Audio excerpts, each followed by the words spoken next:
മലയാളികളുടെ എക്കാലത്തെയും പ്രിയപ്പെട്ട ഒരു സ്നാക്കാണ് പഴംപൊരി. അപ്പോൾ ഇന്നത്തെ നമ്മുടെ വീഡിയോ അത് തന്നെയാവട്ടെ. ഏവർക്കും ഇന്നത്തെ നമ്മുടെ വീഡിയോയിലേക്ക് സ്വാഗതം. അപ്പം പഴംപൊരി ഉണ്ടാക്കാനായിട്ട് നമുക്ക് ആദ്യം ഒരു ബാറ്റർ തയ്യാറാക്കണം. അതിന് വേണ്ടിയിട്ട് ഞാൻ കുറച്ച് മൈദ എടുത്തിട്ടുണ്ട്. അതിലേക്ക് 1 സ്പൂൺ അരിപ്പൊടി ഇട്ട് കൊടുക്കുന്നുണ്ട്. പിന്നെ നമ്മൾ ഏലക്കായ പൊടിച്ചത് ഒരു ഫ്ലേവറിന് വേണ്ടി ഇട്ട് കൊടുക്കുന്നുണ്ട്.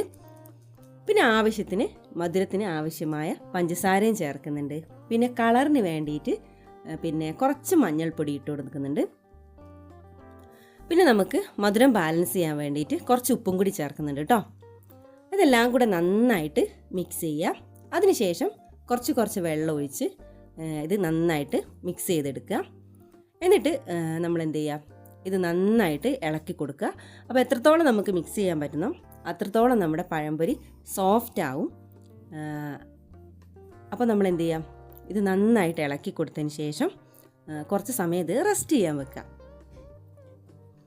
അരമണിക്കൂർ അല്ലെങ്കിൽ 1 മണിക്കൂർ നമുക്ക് അത് റെസ്റ്റ് ചെയ്താൽ പഴംപൊരി അത്രയും നല്ല സോഫ്റ്റ് ആയിട്ട് കിട്ടും.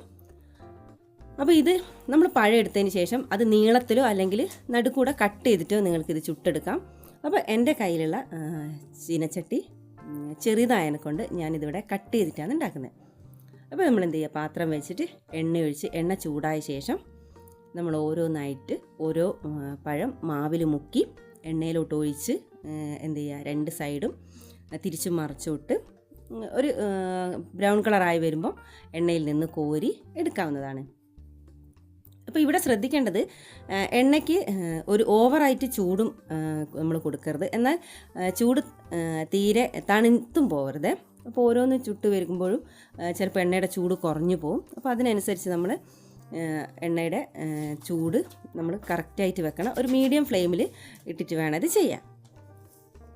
അപ്പോൾ നമ്മൾ എന്ത് ചെയ്യാം, ഓരോന്നായിട്ട് ഇതിപ്പോൾ എണ്ണയിലോട്ട് ഒഴിച്ചു കൊടുക്കുന്നുണ്ട്. ഞാൻ ഇവിടെ നല്ല രീതിക്ക് തന്നെ ഇത് അത്യാവശ്യം നല്ല രീതിക്ക് തന്നെ പൊങ്ങി വന്നിട്ടുണ്ട്. നല്ല സോഫ്റ്റ് പഴംപൊരിയായിട്ട് നമുക്ക് കിട്ടിയിട്ടുണ്ട്.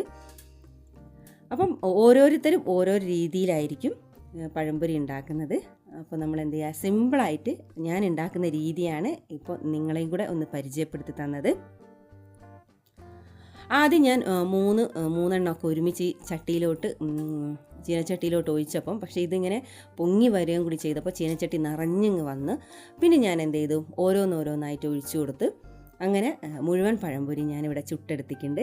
അപ്പോൾ അടിപൊളിയാണ്, നല്ല ടേസ്റ്റാണ്. അപ്പം നിങ്ങളെല്ലാവരും ഇതൊന്ന് ട്രൈ ചെയ്ത് നോക്കണം. അപ്പം ഇത്രയേ ഉള്ളൂ ഇന്നത്തെ നമ്മുടെ വീഡിയോ നിങ്ങൾക്ക് ഇഷ്ടമായിട്ടുണ്ടെങ്കിൽ എന്തായാലും കമൻറ്റ് ചെയ്യുക. അതേപോലെ തന്നെ ചാനൽ ഇതുവരെ സബ്സ്ക്രൈബ് ചെയ്യാത്തവരാണെങ്കിൽ ഒന്ന് സബ്സ്ക്രൈബ് ചെയ്ത് സപ്പോർട്ട് ചെയ്യണേ.